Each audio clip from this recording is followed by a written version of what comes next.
Thank you so much for watching. Before we get into it today, please make sure you've subscribed to the channel, like this video, follow me on Instagram at felix.levine, and if you have something to say, please leave a comment. Now let's get into it.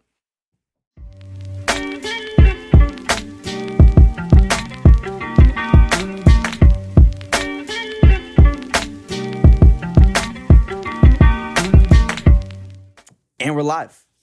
Julio Arce Part 2. Man, I'm so, honestly, I'm just happy to see you. I haven't seen you in a while. The world has changed since I last saw you. Dude, it's been forever. But honestly, I'm just happy to see you and happy to have you back on my show. A lot of people had reached out actually when the first time you came on. They had told me that they enjoyed your appearance. And then, of course, you have a fight coming up, so want to promote you and make sure that the people know as much as they can about you before they see you back in the octagon on February 6th. So I told you a few seconds ago, I don't know if maybe you remember from last time, there's a little tidbit, little story, little something the world doesn't know about Julio Arce. You know, I can tell everybody that as much as I work out and train, I am a fat boy at heart. What's that mean? Meaning that in reality, if I wasn't training, I would probably be giant. I'd be thick. You'd be thick. Thick. So for people who don't remember from the first episode, he was a fat boy. Yeah. You were you were. I mean, you were telling us a few seconds ago you were pushing 200 plus, and you're not a super tall guy. Yeah, man. 5'7", close to 200 pounds. Damn, I feel like I was creating my own orbit. But so I want to talk about this because I don't think I remember from last time, or I don't know if you talked about it from last time. But what was the age where you hit like the peak fatness? Dude, I think it was when I was from 12 going to 13, like around there. And that's where I started training too. And was it like fat, like rolls, like you're like rolls, like man boobs, like dude. You have pictures? I have a picture in my phone. I mean, I can show you after. Okay, show me after. But it's funny. But luckily, during that time, that's when like Fat Farm and Rockaway and all the baggy clothes was around. So oh yeah. So I would have like the baggy jeans, the baggy shirts. Nobody needed to know. I'd be like, yeah. Are you ever scared like post fighting career because you're a fat boy at heart you could blow up a little bit again? You know, I think now just through everything, like part of me will be like, yo, I'd probably like blow up, but you know, I think just training has become like my drug, like my addiction. Yeah. So like, it's like I can't live without it. It's like I have to train, or else a friend of mine once put it this way. It's like, if I don't train, it's like I don't feel like a man, and I'm like, yo, true. It's like I need to train. If not, I just don't feel like I got anything done. I don't feel like a man right now. Have you always felt that way? Yeah, you know, like, but when I talked to my friend, his name is Brad Desir, and he was another fighter. We follow each other on the gram. Yeah, and you know, he's like, yeah, it's like sometimes I just need to train because I just don't feel like a man. I feel like I got nothing done. And I'm like, that's a perfect way to put it. He's a funny guy too. Yeah, dude, he's fucking hilarious, man. Where's he? He's fighting. He's in a new promotion, right? Yes, it's I think he used to fight in Bellator. Yeah, and he's gonna be fighting soon, and he's making his comeback fight. So I can't wait till he comes back. So yo, Brad, if you hear this, man, shout out to you, my man, because he had like a knee surgery and he was out, and like he went to the VA to get surgery, and that whole thing got all messed up. It got infected and whatnot. So it like put him back even more. And you know, also he's the father now. Right, I saw that. So I mean, he's accomplished that a lot. He has his own academy now. It's called the Ronin Ludas. So you know, I'm super happy for him because it's like everything's falling back in place for him. And you know, like even my teammate Mike Trezano, he's set to fight again on February 20th. Oh. And he had a layoff because he had to get knee surgery. That's another UFC fighter. Yeah, and so it's like, you know, these injuries put people to the side, and it's like it makes you just feel like, God damn, time's going by. I'm sitting here like injured. It's like you're trying to like heal up as fast as you can. But, you know, and I was kind of on the same boat. Because for me, it was I had to get double elbow surgery. I haven't seen you since. So explain, because I don't even know the full extent of your surgery. So this is one of my elbows. People, yeah, wait, turn that a little bit. That's a big ass scar. Is this Is one? so it's 1, 2, I have 3, 3 here. and that's just from one surgery? That's from one surgery, and then literally the week of, the other week I got the second one. But so it was the same, what happened? So what was happening is this is something that I put off for years, even when I started fighting in the UFC. Okay. My body started, I guess my elbow started like bone chips kept getting just jammed in there, and then cartilage started building up. So my arm went from full extension, and they were stuck here. So think about it this way: I was like a dinosaur, like a T-Rex. So freaking my arms were like this, and I couldn't extend. All right.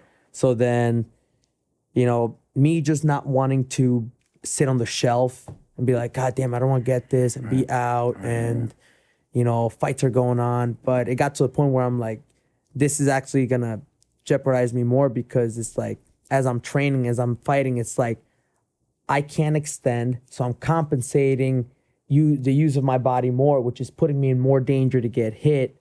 And it's kind of like, it wasn't really helping a lot by me trying to, keep this from prolonging the surgery. So it's like, all right, let's get it done. When was the first time you realized that was a problem? This was during my second UFC fight. That's a little while back. Yeah, so it's like, and I was like, fuck it, let's just keep going. So when you say an extension, if you're throwing a left, or or like a left or a straight, or like a jab, it would be instead of here, it would be here. Oh. So I'm like, you couldn't, or it would just hurt when you did it? I couldn't lock it out. Oh, you couldn't lock it out. Before it was hurting, and I was just kind of working through it, and then next thing you know, I'm like, okay, is this as far as I go? I was like, that's not good. Oh, yeah. So, fighters being as stubborn as they are and as tough as they are, they have a mentality like, fuck it, if I can use my arms, I'm good to go. But then it gets to a point where it's like, nah, you know what? As we're getting older, we want to have longevity. Right. And, we got to take care of ourselves. Yeah. Right. So I was like, let's get this done. And of course, when I got it done, it's COVID. COVID hit. Yeah. Well, it's kind of good timing. Yeah. So for me, it was a little bit it was a blessing in disguise. Right. Because it gave me time to heal, and I had my PTs and a team helping me doing the recovery. So I have this company, Edge Pro PT. I give a shout out to my man Brian and the whole PT crew over there, Edge Pro, for helping me take care of this, and also this other person, Frank Benedetto. He has this thing called Counter-Strike, which he does my strength and conditioning. So they work together and they help me with movements to recovery. So then it's like, even before the surgery, they gave me stuff to do. So then it's like I would be able to recover a little bit faster. And then even after, they were working with me, checking up on me, making sure that my full range was going. And then next thing you know, I was like, they're like, okay, you're good to now start training again. Light contact on the pads. Let's see how you feel. And I'll tell you what, when during COVID, I couldn't really hit anything. I couldn't do any push-ups. It's like I had to reteach myself the use of my arms in a way. How long were you just straight resting? So you got both at the same time? I got one a week apart. That's not fun, man. You might as well have gone at the same time. You know what though? At first I was like, let me just get them both done. But they're like, yeah, you're gonna have trouble even being able to wipe your ass. I'm like, I can't have that. I can't have that. Oh, I didn't think about that. So I was like, okay, let's do this one.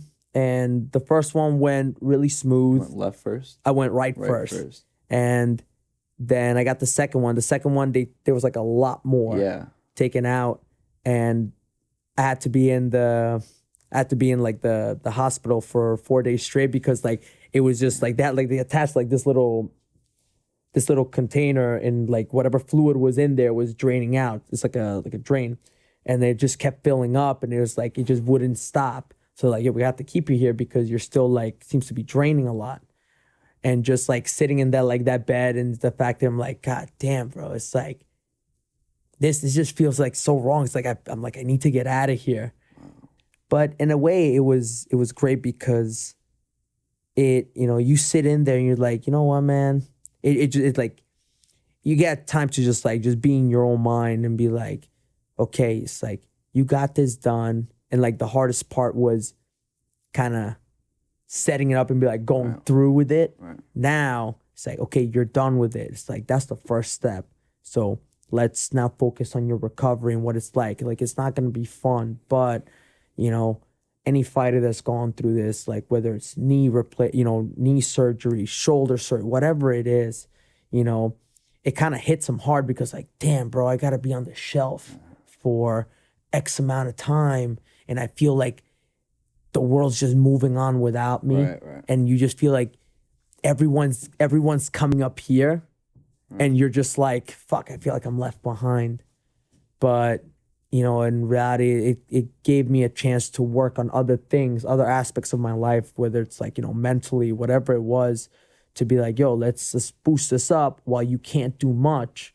And then when you come back, then everything else is going to come back to you. So, you know, with my team, my coaches, everybody, they're so like super supportive, you know, always checking up on me. And, you know, it's like, they would just be like, yo, it's almost time. Just heal up. It's like, just be smart about it. Like, don't be stupid. And so I also chose during that time, I'm like, you know what? Use this time to recover. Let me go back down to 35. Don't just go right back into fighting right away. As much as I wanted to, I was like, you know what? It's like, this thing's still healing up. I still got things to work on. I still got to make sure my elbows recover correctly. Let me take the whole year off. Let me plan this out right. And, you know, that's what me and the team did. And then we're like, yo, let's go from here now. Does that ever get a little bit like, for lack of a better word, like depressing, or like when you're on the sideline and you're also hurting? Yeah. I can't imagine you feel great. Elbows are not a fun spot. Like, did you ever have any, you know, doubts? Like, man, am I going to be able to come back? Am I going to be okay? So that could get a little scary. You know what? Those things cross your mind, and I think everyone just handles it differently. Right. For me, at one point, I think the fact of not being able to train and just kind of sitting on the sideline and watching everybody, that was more depressing to me. Right. And it kind of hit me because I'm like, damn, everyone's looking so good. Everyone's freaking crushing it. And I'm here like jogging, doing like these little exercises, even though they were great because they were helping me recover and build my range of motion back and all that. Like in my mind, I'm like, shit, man, it's like I'm left behind right now. Like, I feel like I'm falling behind. But that's like your mind kind of, you feel like it's like your mind kind of putting like a trick on you and being like, okay, like, what are you going to do about it? Right. So for me, it was both. It was a little depressing and motivating. I think the depressing part was just being stuck home for such a long time because when COVID hit, you know, our schools got shut down. Everything was put just like on hold. Right. So then it's like, you know, the school is where I teach. That's, you know, it's like where, you know, like I make my living. Yeah. And next thing you know, that's shut down. Next thing you know, I can't fight. And I'm like, fuck. Yeah. So luckily, it's like, you know, everyone just had a plan to be able to keep going. And then I was just stuck home. And I was just like, fuck, man. It's like. When did you get cleared? I got cleared in August. Yeah, August of last year. And so August 2020? Yeah. Okay. So it was really, you were healing up during COVID. Yeah. The COVID, like I said, that was the blessing in disguise. And so when was your surgery? So your surgery was when, you said? November of 2019. So it was right after the MSG fight. Yeah. And was that in part, was that fight also a big part of getting the surgery? Yeah. And it also... It got worse during the fight? It got worse during the fight. And it's also, I'm like... that's where it also made my decision. I'm like, you know what? I'm going to have to make some changes here. Like, I'm going to have to... It's like, let me get this done. Let me stop prolonging it because then it's doing more harm than good during my training. Like, it's causing me to make stupid mistakes that I normally don't do because I'm trying to compensate somewhere else because I can't use my reach well. And then I'm like, you know, it made me decide to make the drop to 35 because then I'm fighting these guys that are just freaking giant. And, you could clearly tell, like, and all my fights at 45, that I'm the smaller guy. Right. Like, I'm holding my own in there, but these guys are huge. Right. And then it's like, I'm fighting like a fucking 6'1" dude. But you know, it was a time to make decisions, a time to like plan everything out. So then, you know, when it was time to come back, it's like, all right, we got a plan set and we go. And so I haven't seen you since that last MSG. So that was 2019. Yeah. 2019. And that was a tough one because I'm biased and I'm obviously like standing up. I honestly, like, unbiasedly, I thought you won that fight. And then I think with bias, of course, I'm like, yeah, of course you won the fucking fight. But I think obviously it was a close fight. But it was pretty clear, like, skill for skill, that's why when you told me, or when I saw that you were dropping down back to 35, I feel like it's the no-brainer move, right? Because you got probably more skills in the 45ers, but they're bigger. Dude, it's like, you know, I can, like I said, you know, I'm holding my own in there, and it's not like I'm freaking getting my ass kicked, right? But these guys are they're physically bigger than me. They're huge. So it's like you cut no weight to get I'm there. cutting no weight. These guys are cutting down from 170. 170, maybe, like some people 180. What do you walk around at usually? Now I'm walking around like 155. Oh, okay, so the cut's not even that bad. Yeah, dude. Like, once I'm training, it's like I'm on weight. So it's like before, when I was in when I was fighting like the regional circuit, like Ring of Combat, CFFC, you know, like, this is before like I had like the nutrition and all that. Like, you know, I would cut down weight, but I also feel like part of it was I feel like it would be kind of winging it. So then it wouldn't feel as healthy as you know, like now, I got like, this is what you're gonna eat, this is what you're gonna drink, this is what the times that you eat, these are like, you have to eat this time, blah blah, and they're like, and it's like, all right, boom, I'm on it. Like, you gave me like a regimen to follow, like, I'm gonna do it, and it's very plain and simple. And, you know, you gotta give shout out to Eric Pena, because he's the one who's been doing my nutrition, him and Frank, who I mentioned before.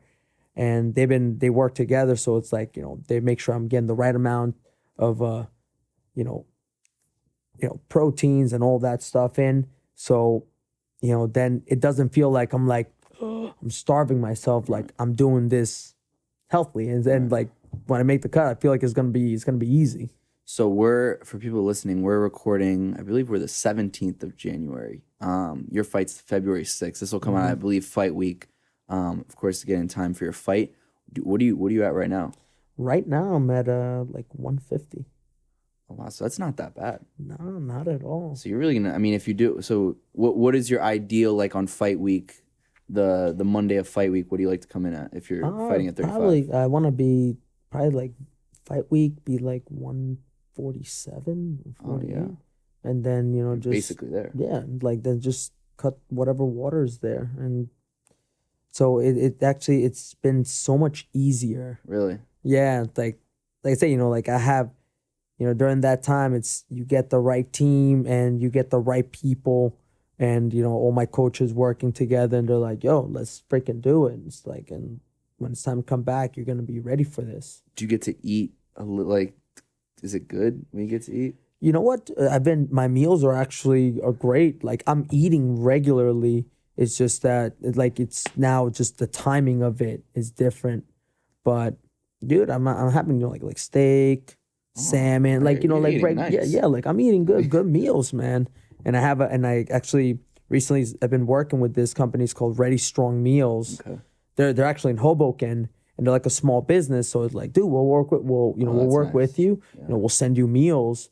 And it's also simpler because since I'm always on the go, right. It's like, I don't have time to sometimes just sit there and be like, I gotta cook this, that. Yeah. So like, yo, we'll send you this. So they'll send me like steak with like some sweet potatoes, some like meatballs with like some broccoli, like they have like all delicious meals, man. And so they've been a huge help to this. So, you know, it was all good planning. It's all gonna work out, and dude, I can't wait, man. I'm excited where it's going to take it. I'm excited, but I also had a really quick question going back to some of the surgeries and stuff. In terms of, because I don't even know how it works, when a UFC fighter gets surgeries, who covers that? Do you have insurance through the UFC? Yeah, the UFC covers it. And it covers everything. They cover everything, Wow, which thank is God. which is I'm pretty grateful for that because like, in reality, it's like They get pricey. especially because it was I went to HSS Okay. in the city, and they're like really, really like they're great surgeons over there. Right. So like if I had to pay that like out of my own pocket, god damn, bro, it'd be like shit. But like they covered everything, and I'm super thankful for them for that. And the PT after, how's that work? They covered that too. Wow. And I went to Edge Pro, which is in Paramus, New Jersey, and they've been working with me ever since. Wow. And I'm still going every day just to make sure everything is okay, and doing my exercises to make sure my elbows just stay strong. So now you're 100%. Yep. Wow. Does it feel weird to be able to like hit that crisp and full extension on the jab and stuff like that? You know what? And honestly, when I first started coming back to being able to have contact, it's like I was nervous about it because it's like I'm like, oh, it's like I don't want to like I feel like Right. it's like you have like that second thought. It's like I'm just coming back. Am I really gonna be able to extend? Do I want to re-injure it again? Yeah. Like all these little things start like popping up in your head. You're like, and I'm like, oh, I can finally do this. And there's no pain. But it must feel weird, right? It felt weird at first because my body hadn't done it in a while. So, Yeah. When was the last time you had thrown a full like extension on a jab or a regular punch? Before that, damn, it was like 2 years. So it's like, and it just gradually just started getting worse. And now it's like, I'm like, I went from like here to here to here. I'm like, oh, that's not good. Wow. And so when did you start for the training camp for this fight? For this fight, like I was training even before that because once they were like, yo, you can do contact wrestle and all that, like I was training hard before that. Right. I was just waiting for them to just announce a fight and be like, yo, we got somebody for you. And were you always with Paradigm? I started with Paradigm also during the 2020. And, dude, they've been super helpful, amazing team. So, just I switched to Paradigm and it's been great. And what was behind that decision? Do you have a particular agent, or how does that work? The whole agency represents you? The whole agency, the whole team. So, it was just like a matter of for me, it was like one person was trying to take care of everything. Right. So then I was like, okay, let me move on to like somebody instead of one person trying to do everything. It's like, let me go to a team that has different people, so then things don't fall through the cracks, things don't get overwhelming. So I decided to make the switch to Paradigm. Like no hard feelings on the switch. It was understood. And then, I've just been with them, and they've been working with me even like as they knew that like, look, when do you want to expect to come back to fight? And I'm like, like I don't want to go right into the new year, but let me do it in, like February at least, see what they got. And then next they're like, yo, February 6th, we got somebody for you. And I'm like, let's freaking do it. Let's rock and roll. So wait, I'm curious. So for people out there that are like kind of casual sports fans, what exactly in your case does a sports agency do in terms of representing you? So they, look for the fights, like your opponents, making sure like the contract negotiations for it go well. Sponsorships, opportunities, people that want to work with you, and how to like really just build you as a fighter. So, and you have like representation. So you go from like, certain sponsors, paid sponsorships and so on. But also like they're dealing with like the things that as a fighter you're not gonna have to deal with. Like, look, when we're going the regional circuit, like we're in charge of our ticket sales. We're in charge of like promoting our own fight in a way. So it's like you got to make sure you're getting the ticket money from everybody. Well, even though now, like for the UFC, you don't have to do any ticket sales or anything. Did you have to do that before for the UFC? No. Okay. Thank God. Yeah. Man. Imagine that shit. But it's like they're dealing with like the little things, like the flights, the hotel, the accommodations, all that stuff, like all things that behind the scene to take all that stress off your shoulders. We have to like, all right, I got to do this, I got to do that, I got to do this. So they've been super helpful with that, and it's just been a lot easier. And then it's like, we just want you to focus on just training, getting ready for your fight. The only thing I really have to do is like my medicals, and that's it. And Paradigm is probably that and First Round are the two biggest. Right? I mean, what's Connor, Izzy, who else? Connor, Izzy, there's a ton. Cyborg. You got Leon Edwards. Who's the guy that just fought? The Leech. The Leech just fought. To represent him. Did you watch that card yesterday? Dude, it was wild. Come on, Holloway. Dude, Holloway was on some next level shit. Man. I thought that was honestly the single greatest performance in UFC history. Dude, it was wild. It's like there was no denying him. He's like, and the fact that people were saying that he was gonna lose. Yeah.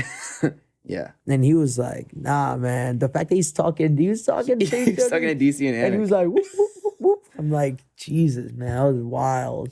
That was unbelievable. I mean, he just looked like unstoppable. He looked like the best featherweight in the world. Dude, like that got me even more fired up to come back and fight. Yeah, it was like, damn. What's that like when you're watching it and you're watching on the couch and you're just like relaxing, watching little fights, and you see that kind of shit? Dude, it gets you hyped. You know what got me to be like, dude, I got to get back into training as fast as I can.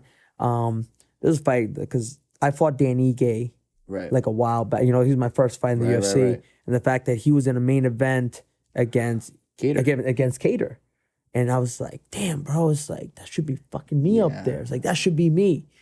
I mean, even though I'm dropping 35 now, but I'm just like, dude, I can't keep sitting here. I gotta get back to training. I gotta get back to freaking doing what I was always doing. Get back to the basics, the roots, no distractions, no nothing. Like, just focus on what you want. And I'm like, and I think also what's even more impressive with you too is like, you look at your record, you got the 2 losses to Kelleher, and then 2 splits, which easily could have gone your way, right? Yeah. So it's like, you really haven't dropped many rounds in the UFC, you know, and then, well, you got injured, so, you know, out for a little, but like, you're young, you feel good, now you're, you know. Yeah, man. I mean, the sky, I truly believe, I mean, obviously I'm always rooting for you on another level, but like, I truly think the sky's the limit. No? Yeah, man, it's like, now coming back, even my coach, Tiger, he was talking, he's like, dude, it's like, I'm happy that you're back to fight. You're gonna drop 35. It's like, let's like just get your mind up, man. Get yourself just focused and just. It's like I'm glad to see like the hunger and the fire back in you. I'm like, you know, like, yeah, it's like this time off and after the surgery, like during the surgery, after the surgery, and just the healing up. It's like it kind of reignites the fire. Right. You know, like some people have been fighting for a while. Sometimes it starts to get like in a way, I wouldn't say it gets boring, but it gets like repetitive. Repetitive. Yeah. And during that time off, it like reignites your fire. You're like, it's like, yo, I beat that dude. It's like, fuck, man, I gotta get back in there, man. It's like, let's do it, man. Let's freaking do it. So it got me. It just like, it reignited like the whole my fire behind it. It made me just want to fight more. It made me want more because it was taken away from me. Right. So. And do you do any other kind of, I mean, I know some people have like sports psychologists and stuff like that. Do you have a sports psychologist or anyone you talk to about that? I talked to, his name is Greg, and I'm not sure I'm going to butcher his last name. Greg Shaduk. Greg, don't come at me for this, man. But I've been talking to him. The moment I knew I was going to get surgery, I actually started talking to him because, you know, I wanted to, you know, maybe it's like, in a way, it's kind of like unlock something that maybe in my mind is like holding me back, or that I can do better. You know, I was also like, I was pretty nervous about surgery because this was my first major surgery. Right. So, you know, like I was nervous about that. Then, of course, it's like, damn, you know, I'm going to get surgery. I'm going to be on the shelf. You know, I'm going to be feeling like this. And, you know, just talking to him and just really just looking at different perspectives. And, dude, he was a great help during this. What are some of those, I mean, you know, without telling everything, obviously, but like, what are some of those conversations like? Like, what did you feel like you were exactly like trying to unlock, if you will, or get past or over, or, you know, if it was a fear? I mean, you know, that's, I guess everybody's different. Part of me was just like, even like something simple is like, look, when you go fight, it's like, why are you waiting so long to get yourself started? Is there something that like in the fight, there's something that you might be afraid of? You know, is there something that, you know, you're just not letting out because it's like, because for whatever reason, and just really seeing, you know, trying to like, it's kind of like you're opening a door to see. It's like, okay, in this time during my life, it's like, what is it that held me back? What is it that I could have done better? Okay, why did this happen? Or like, if a situation that was happening, like even like during surgery, why was I feeling this way? My decision to go to 35, and just like hitting every aspect of it, because, you know, we don't realize, man, it's like, at first when I was like, man, should I even talk to somebody? You're like, man, I feel like I was. It's like you have like that kind of mindset. It's like, I don't need to talk to anybody. But then you realize it's like, wow, man, like he's super helpful about it. Right. And it changed a lot of perspectives, even like in the way I train. It's like, you know, there was points in my training where I was set in my ways. Okay. So meaning it's like, I was like, nah, you know, like this is the way it's done. Like that's the way it's done. But now it's like, all right, you know, like let me add that to what I'm doing. Like you start kind of maturing. Yeah, you start maturing. You start like turning into like you know, like when little kids, like they're sponges, so they absorb all the knowledge that you give them. And it's like I went back to that. I went back to, you know, people say like empty your cup. I'm like, no, I drank my cup. I want to refill, and I want that refill with new stuff to implement. And I just kept doing that. I just kept drinking my cup of water each time and just kept absorbing more knowledge. And it's been great. It's like I'll take everything. It's like if somebody gives me like an advice of something, you know, people tend to kind of look at it as like, whatever. I was like, all right, you know, like maybe that's a detail that I knew, maybe I forgot about it. I'm like, thanks for that. It's like thank you for that. Like if they notice something, like if my teammate sounds like, dude, you're doing this with your hand, I'm like, thanks, man. It's like I wasn't, I thought I was doing it, but maybe I wasn't. But it's like, thank you. So it's like more like a more open-minded to just like even like coaching, and just like sometimes, you know, we feel like we're set in our ways. So in a way, and then you feel like you're stuck, but you're not willing to make that change. I was like, nah, man, let's add this and that. Let's add this and that. My coach was like, we're going to do this more with you so you can improve on that. Everything else is going to keep getting better as you go, but let's focus on this. Let's focus on that. And I was just like, all right, let's do it. And I think I think it's also powerful, I mean, regularly in life as well, but even from what you were saying earlier about so Greg is a sports psychologist. Yeah. Or he's a regular, I mean, whatever. He's a sports psychologist. So I think what's interesting about that is like what you're talking about, like, you know, sometimes with therapy or psychology or whatever it is, like some people feel like it's a weakness, or like it's for the weak, right? But and I felt like that for a long time as well. And I started seeing a therapist, and what you're talking about like resonates crazy with me, because it's that exact feeling. It's almost, I guess, you know, for people out there listening that might be in that same situation, you feel like it's empowering, I think, after the fact, and you realize how much growth you're really going through. Yeah. Like that's real growth, in my opinion. Yeah. It's wild because, you know, like we were saying, you feel like, oh man, it's like I feel weak by having to talk to somebody about how I'm feeling and stuff. But I think like it's a sign of strength. Yeah, and once you do it, you know, it changes. Like your mind starts to just evolve, and then instead of seeing things a certain way, like a way you used to normally seeing it, it's like you have a different perspective. Like, you know, we were talking about something one day, and he's like, you know, there's this famous like tennis player. I don't know the guy's name. It's like some long name, but it's like, you know, he was practicing and he messed up in something. And normally people will like mess up. They're like, oh, fuck, whatever, blah. They're throwing a hissy fit, or they just get upset by it. And he just like stood there and like questioned it. And he's like trying to dissect the problem and like try to change. He's like took like a different avenue and how to solve it and like how to make it better. instead of like getting frustrated and upset by it. Right. And I'm like that makes sense. He was telling me like a story, like another one. It was like this guy's like running from a tiger, and like the tiger's chasing him, and then there's like a cliff, and you know there's like a vine going down the cliff. So he starts climbing down the vine, and as he's getting to the bottom, there's like another tiger at the bottom, and then you know if he would climb up, there's a tiger waiting for him at the top, and then like these little mice start trying to like gnaw at the vine. And then he saw like a strawberry, like a juicy strawberry there.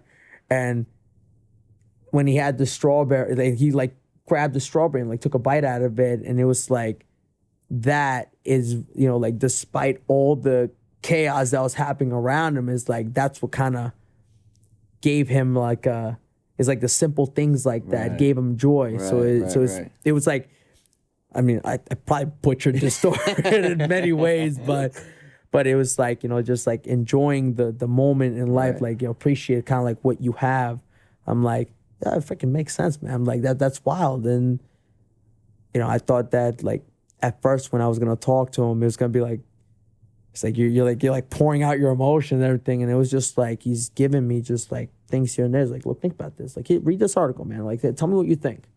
And then you're like, oh shit, man. It's like there's a lot of powerful stuff, and it's like you feel good. You're like, damn, man. It's like, so the way you look at things now, it's different.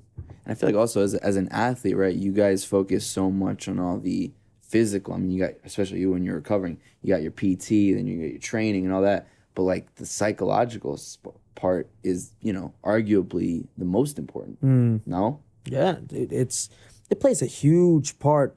I mean, think about it this way. Like, I remember I was hearing Donald Cerrone talking, and he's like, the most nerve-wracking part for me was when I make the walk to the cage.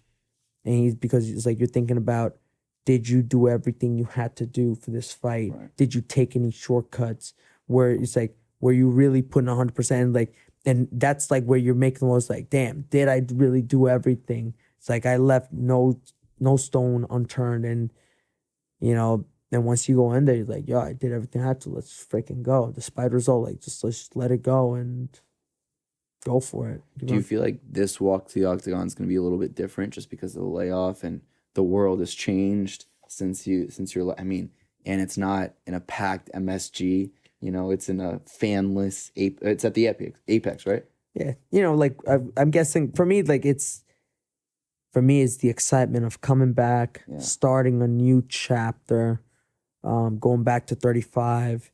And I mean, look, I did Contender Series, and it was like a very small pay. It was like in the gym pretty much. So I'm like, all right, I'm used to that. I think it was the same gym, no? It might have been, no. Might have been a different room. Yeah, that was in the Ultimate Fighter gym. Right. Like, this one's at their Apex Center. So like, I'm like, I'm fine with it, and what fans or not, it's like, I'm okay with it. I just can't wait to just come back and start fighting again. Dude, I mean, I can even feel your energy.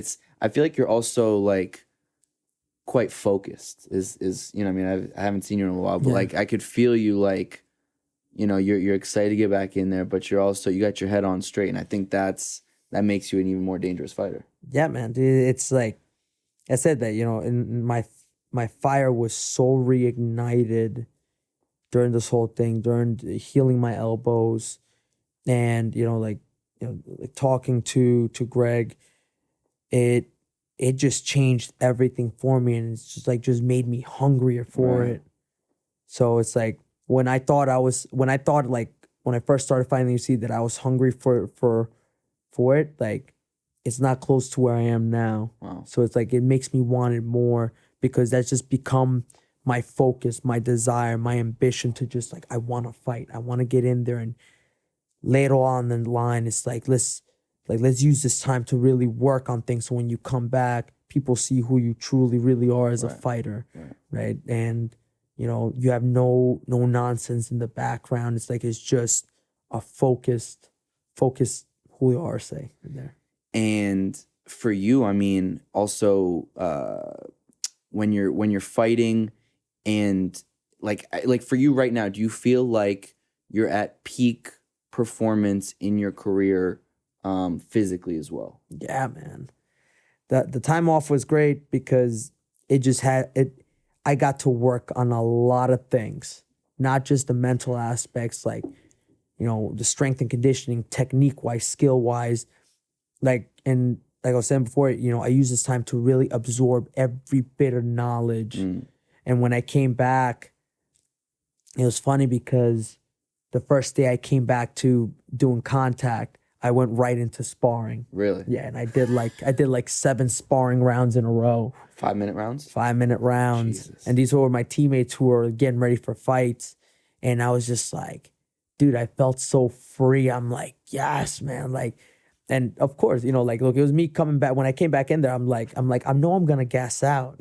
Like, it's like these guys been trained, they're in shape. But I was like, it's like experience took over, like the knowledge aspects of it, like my IQ. So like I felt like even though I physically, like my body was getting tired through the rounds, I was like, nah, man, let your experience take over. And then I just felt like, dude, I felt like for 7 5-minute rounds straight, and my team was like, what the fuck, man? I'm like, dude, I'm like, experience took over. But I think it's also like, and I think that's one of the, I mean, I haven't done martial arts really, but like even in the couple of times that I've done it, you can see like the other guys in the gym, like I had Lyman held pads for me for a couple sessions, but you could see like that level of like calmness because martial arts is such about like wisdom and respect, and like, you know, I could imagine for you who's been doing it for so long at this point, you know, when the physical isn't 100%, like you know the game in and out.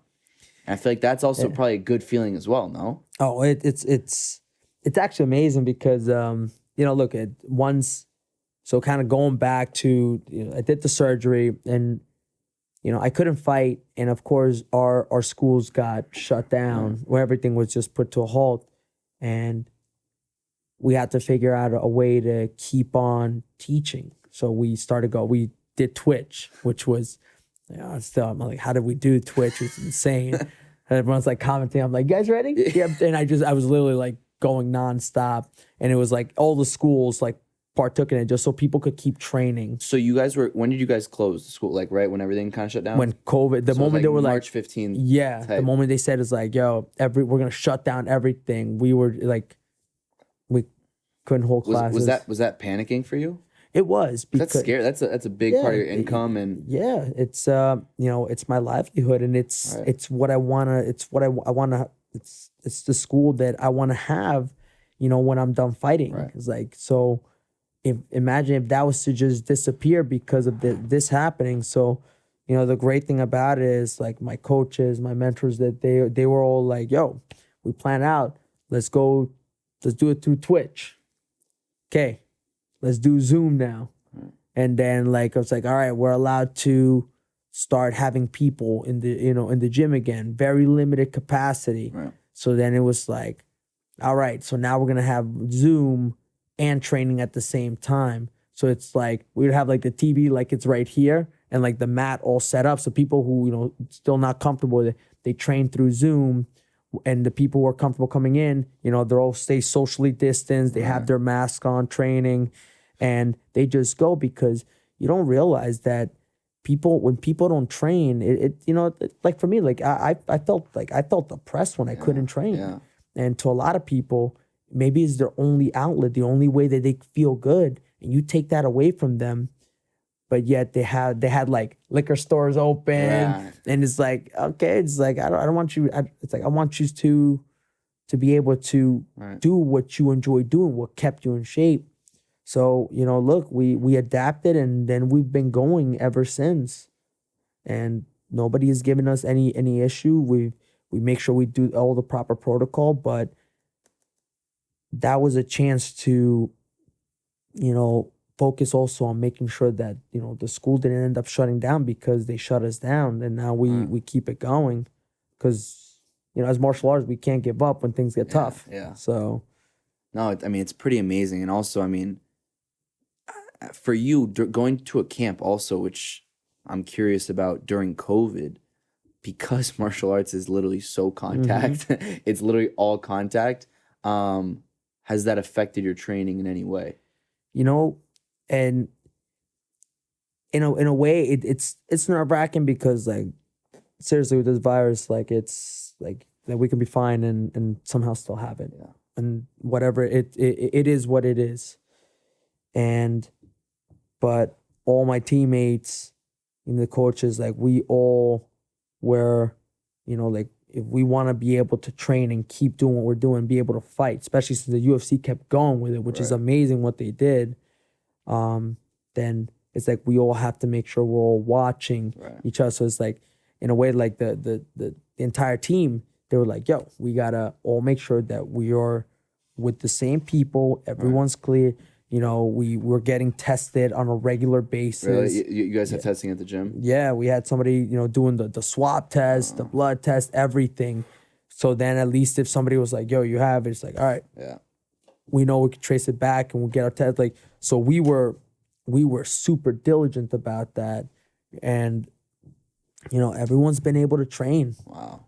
It's unbelievable. So, you know, yeah. knock on wood, it's like, you know, we've all been healthy, everyone's good, and we're able to keep this going.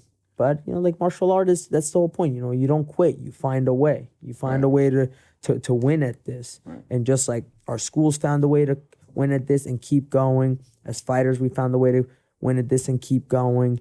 And it's just going about it right. Were there a lot of positive tests when you guys training? And what I mean, luckily no. And if there were, then it was like we all got tested immediately, but we will all make sure it like comes back negative. Gotcha. So like if somebody ended up testing positive, then we would have, you know, we're like, yo, you quarantine. It's like, who are you in contact with? So like we made sure that whoever we were training, the training partners that we have, we always kind of kept track of each other. It was like, so if they're like, okay, well, I rolled with this person, and let's say so-and-so came up positive. Okay, we're going to go get tested. We're not coming into the gym.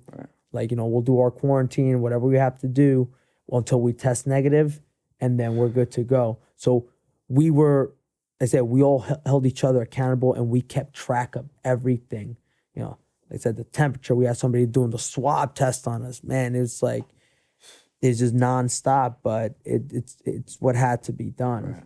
So, and then like when, as you know, fighters, our teammates, you know, you go back to regular families, it's like we limit ourselves to who we were around with and so on. So, you know, look, we made it work, and here we are. It's unbelievable, honestly. And so how many students do you have at your gym? Right now we have I think almost like 300. Wow. That's at just your gym? Yeah, just ours. Wow. And, you know, like, look, it took a bit of a hit because a lot of people, you know, like, look, it's like everybody's, people lost their jobs, and people, you know, COVID happened and it ruined a lot of things. So, of course, you know, look, we lost a certain amount of students, and our school took a hit. But you know what? You know, I'm grateful that, you know, like, even if these students that weren't able to continue, like, they're still around, they stay in communication, and the ones that stayed through it, you know, I'm grateful for them because they stuck around, like they know. Right. So it's like everyone's supporting each other in a way, and seriously, it's like, you know, it's amazing because, you know, although the way I was talking about it with my instructor, his title is Shion. It's I never call him by his first name, but I'll call him by his first name today. Okay. It's Brian Godhopper. Sorry, Shion. But anywho, you know, it's like although we're not like huge in the community, but we impact the community that we in. Like, so you know, like Tiger Showman's is like, it's a big organization, but each school is in a different section where they impact that community. So we have an impact in our community, and the fact that, you know, like our students are our second family, and the fact, and I say I'm so thankful because it's like they're like, yo, we want to be able to train. It's like we're going through this hard time, and I guess, you know, like the students that weren't able to continue, it's like it's like I'm like, I just hope you guys are all okay. Right. And the students that stuck around, it's like, yo, we're here to help. It's like, we don't want the doors to be closed down. Right. So, it's like, I'm grateful for these people, because this second family, they were like, yo, we're supporting you. We're here for you guys. Just like you've been here for us on the mat, teaching, if we needed something, you were there for us. So it's like everyone's helping each other out. So it's been really unreal. It's like, you also, COVID brought out like kind of the true colors in a lot of people too. So, right. And I think also what's beautiful about what you're saying is because from what I remember from our first episode, is that, martial arts, I think, was in a lot of ways, I mean, correct me if I'm wrong, a big outlet for yourself as well. Mm-hmm. And like what you're doing for the people in your community is really what, was done for you. And Mm-hmm. especially in a really difficult time when people need an outlet. I think it was so beautiful to see, because obviously I see all your stuff on social media, and Lyman and all the other Team Tiger Schulman guys really figure out a way to make it work.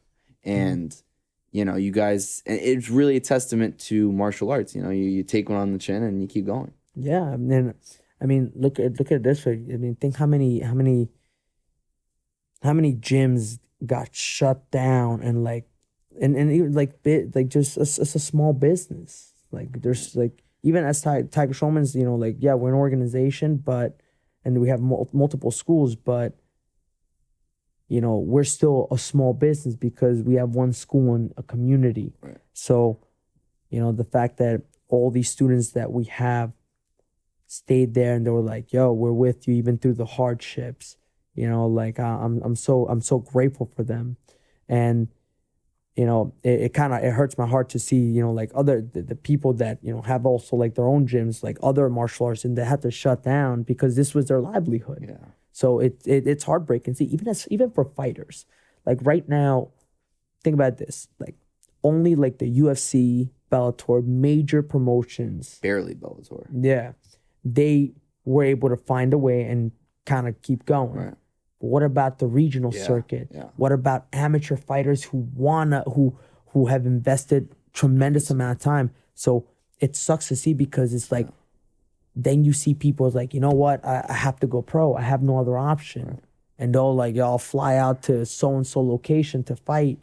But it's like, they get rushed into it. They get rushed into it, and then their career ends up like failing because of it. But it makes people desperate. And I understand why, because like, look, you want to take the path of being a fighter and making it to that high level, but nothing's really going. So some of my teammates who are amateurs, they haven't fought in a while, and they're like, I want to be able to fight. I want to be able to fight. I'm like, dude, just keep training. Use this time. Just keep training and freaking just get good. And, we have a bunch of up and comers, like a bunch of, future champions and stars who want to be in amateur MMA or even just become a pro. And it sucks to see that the path that they chose to follow just got halted because there's no promotions. Right. Like the only one I think right now going is CFFC, and they're like, I think it's Virginia or Pennsylvania or something like that. Yeah. But how often can they hold those shows, and how much is like, it's hard because then you can't even pay them really.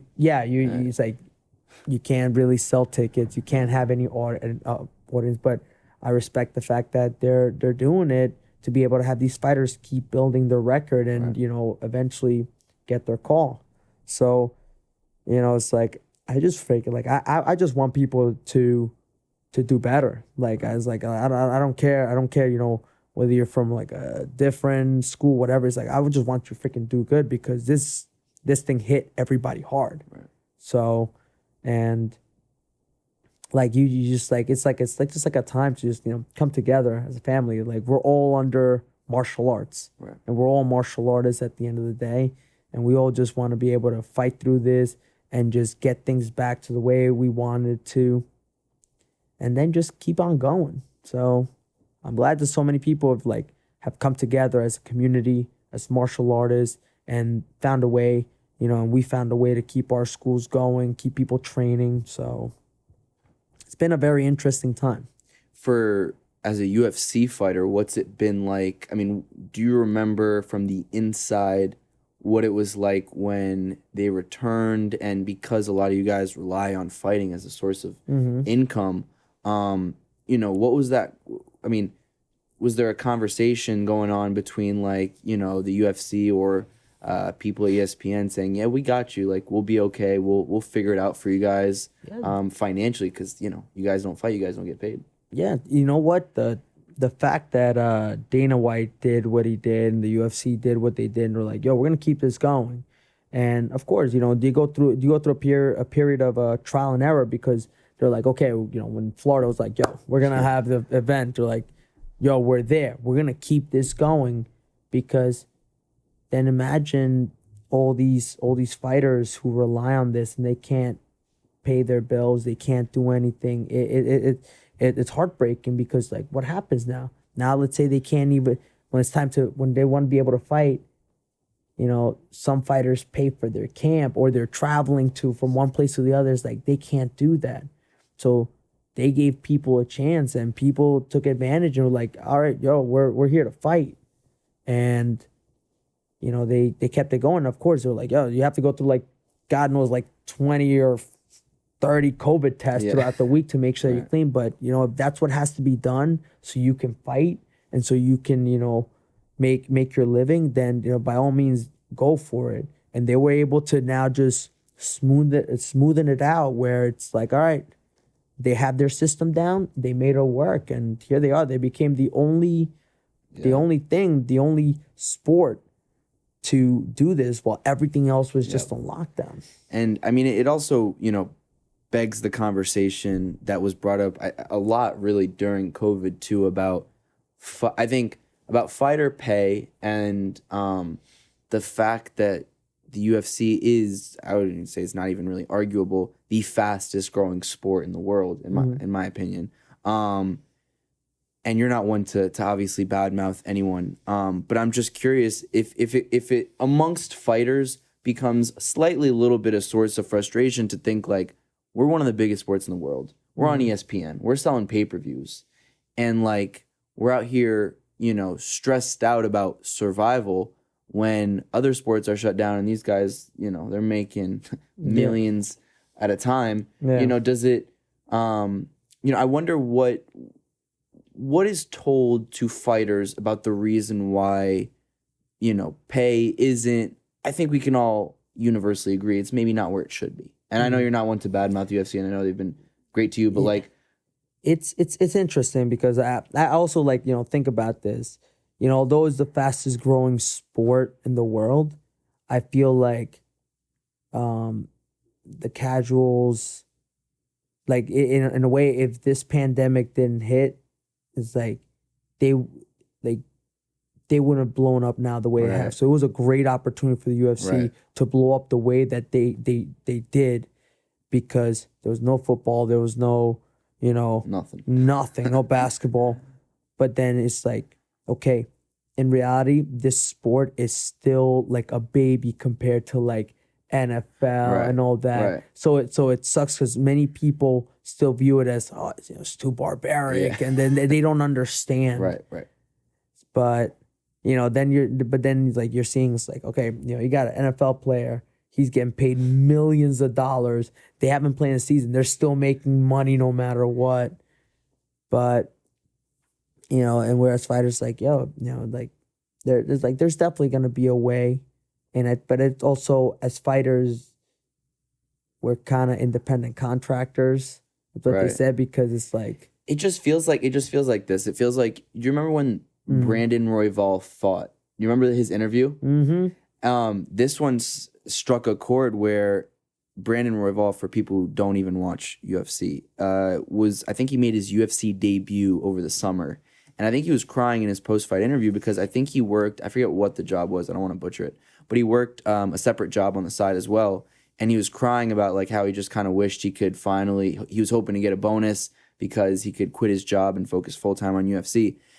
And that stuff kind of breaks your heart. And I think he ended up doing that, by the way. But I think it just, like, I don't think that fighters should have to have to work as a teacher, right? I think if you choose to, that's phenomenal. Yeah. And you guys are doing, I mean, you, Lime, and Shane, all you guys who have gyms, you know, you guys are doing amazing work, but I don't think you should have to. You know what I mean? And I think it's also detrimental to the sport when you have guys like a Brandon Royval, who's very talented, and because they aren't making enough from their sport that is literally being televised on ESPN, that they are forced to dedicate other time to something else, which is also taking away from their development.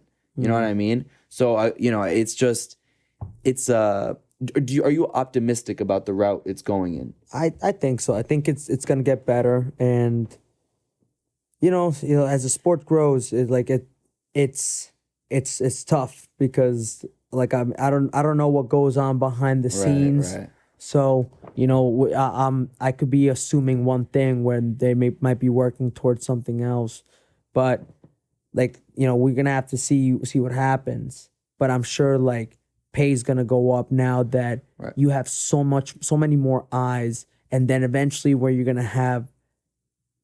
gets to the point where like, look, in the past UFC, this past UFC that just happened, they had fans. Yeah. So then it gets people say, all right, fans are gonna come back, and people are gonna want to be like, boom, coming back. It's like, okay, you know, we can raise so and so's pay in a way. So, you know, I think it's gonna go down a great route, and it's gonna get better as it goes.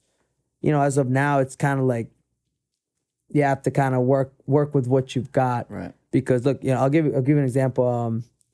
Jeff Neal, who fought Wonder Boy, he worked at a barbecue place in Texas. Like still when I don't know, I'm not sure, Okay.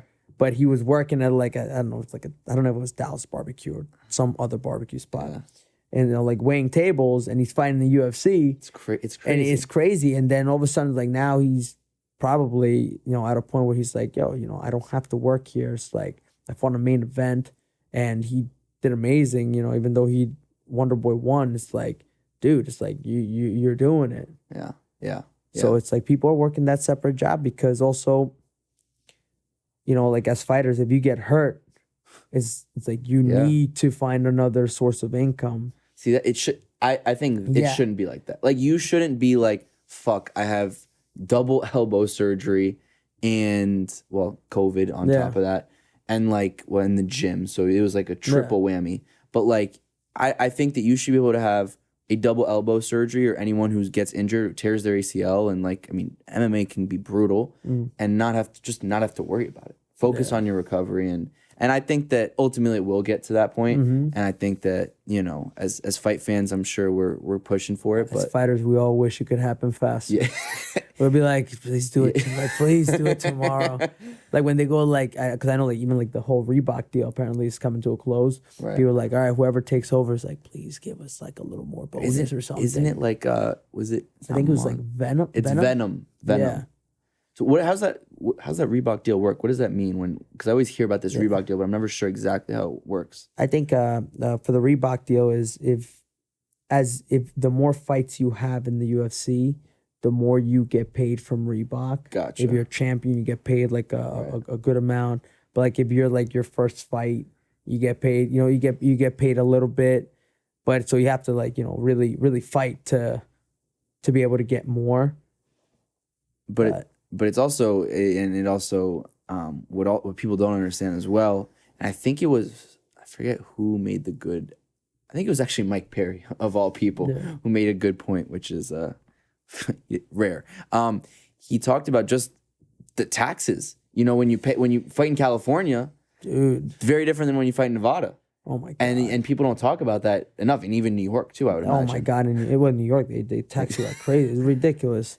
So you know that too. It's like as fighters, you know, whatever we make from the fight, you know, Uncle Sam's gonna take a good amount at the end of the year. So it's like you can't just be like, oh look, I won this fight money, I'm gonna go do this. Coaches, and I mean, you guys have coaches, you got management, you know, you have the taxes you get at the end of the year, any other expenses that you might have. So it's like you have to really manage the money you make from the UFC. You can't just be like, oh snap. Yeah. Especially like look for first time fighters in the UFC who make their debut. They make 10 and 10. They make right? 10 and 10. But look, for somebody who just making 10 and 10, they'll be like, oh snap, I made 20,000. I'm gonna go buy this, and that.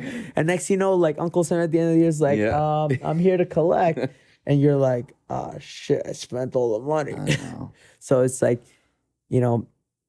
it's good because when you have the like, look, I have my team behind me, my coaches, Tiger Schulman's, and my mentor, sorry again, Brian.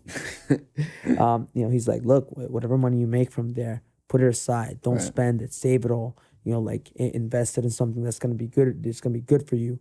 Like, because like that's what happens. People get a big paycheck and they'll be excited they have the money, and then they go on a spending spree, and then next they have nothing left. Right.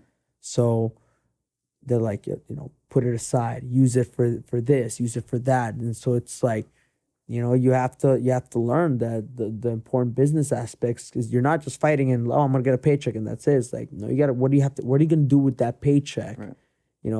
How are you gonna split it? What are you gonna put it on? Make sure that you have enough to pay the tax at the end of the year and all that stuff. So it's like, you have to do a little money management class there in order to learn some business, take some business classes and really learn, because you don't want to go through all this and put all these fights on and put your body through all this to then when you're done with your career, it's like, I got zero from it. Yeah.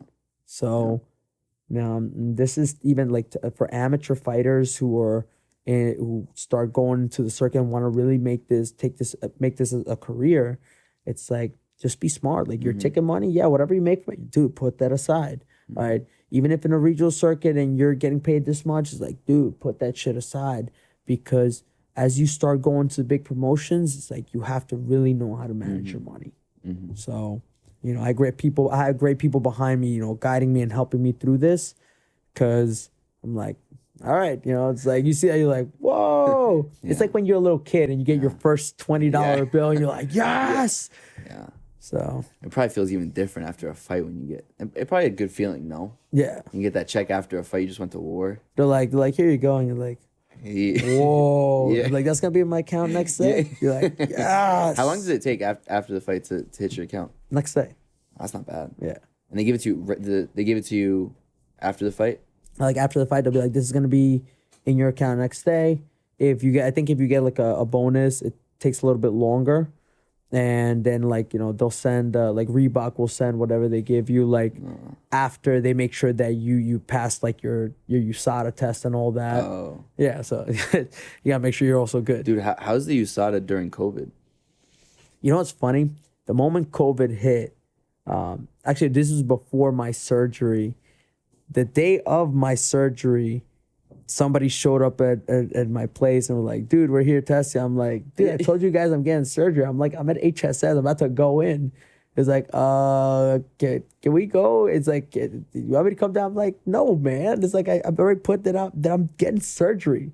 Like, they're going to be putting all this stuff in my body. Insane, man. But they've been better. I think now the fact that they're kind of calming down and they're finding the middle ground, so it hasn't been as bad. I got a USADA visit the other day, but he met me at the gym, and somebody who's been... So they just show up, right? Yeah, they just randomly show up. That's why you have to your whereabouts and make sure all that's good. Because if not, it's like, they'll be like, all right, Yeah, you get strikes, right? You get strikes and stuff like that. So I'm like, all right, I'm just updating my whereabouts. Like if you're traveling, be like, I'm going to be in this location here.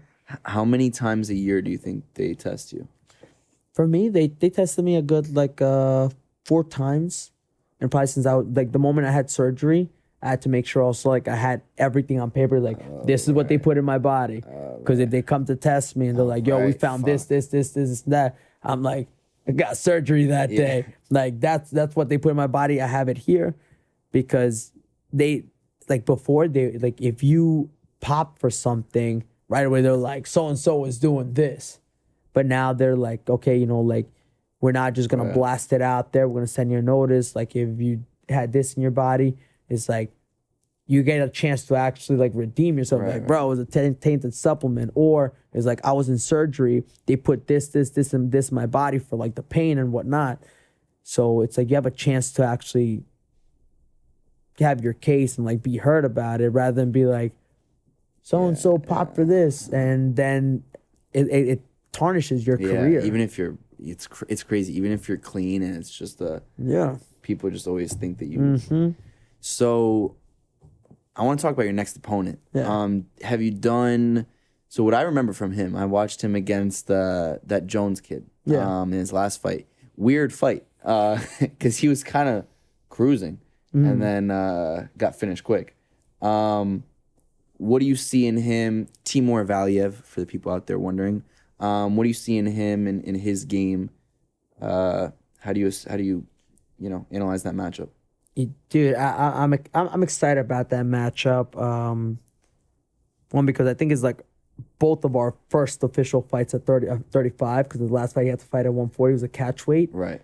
Because I guess the other guy couldn't make the weight. And you have he's more of a striker. I mean, he's solid. He's solid and on the ground, on the feet. So, but he's more of a striker, like a kicker.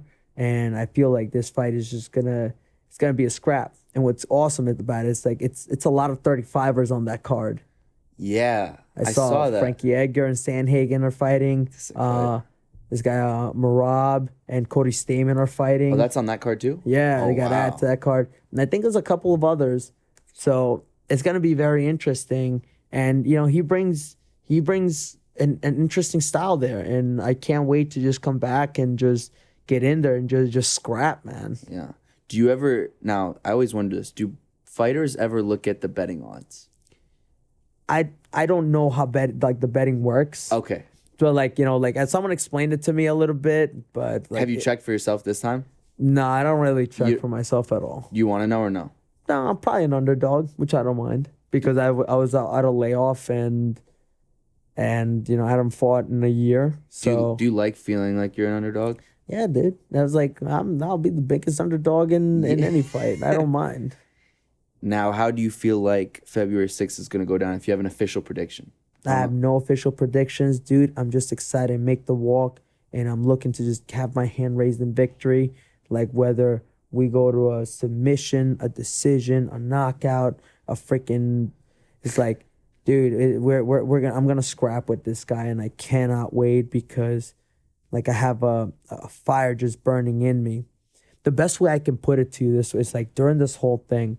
Think about it this way. Let's say you're like on a very snowy mountain and like there's like the wind, there's like a blizzard happening, and how I felt when I was going through the surgery, not being able to train, it's like I'm trying to use like my body to cover the little fire, to keep it alive, to keep me warm, like during that time, and to like not let it go out. And it was like very, very dismal at that point, because I'm like, shit, I got surgery. I feel like I'm falling behind. I can't train. I can't do this. And it starts to kind of get in your head a little bit. But even though you're going through the healing process to come out better on top of this, but like, that's what it felt like. It felt like it's like the fire was like burning out, and I'm like trying to cover it to just keep it from being able, from going out. And then like, it's like, dude, it's like, get past this storm and your fire is going to be relit. And that's exactly what happened, dude. Like the moment, it's like, I was able to keep it from going out, and I'm like, yo, don't give up, man. It's freaking cold right now. The wind is blowing. There's snow all over the place. Your fire's like getting smaller. It's like, nah, it's like, we're going to ignite this fire. It's like, just hold on strong. And that's what it did, man. And I thank everyone who's on my team, from Tiger Schulman's to Edge Pro PT, to all the people, to Paradigm, for Counter-Strike, to my family, especially, my sisters, my brother-in-law, John, all my friends, and my team as well, like my students, everybody who's just been in my corner, like they've been a huge source of help, because it's like they're there with me through like the ups and downs. So it's like that family, just like they're just there. So if you fall, like they're freaking catch you, like, yo, we're not gonna let this fire go out. And I'm like, and that's why I'm like so like grateful from like my teammates who just like they were checking up on me, like, dude, when are you coming back? We miss you, this and that. And I was like,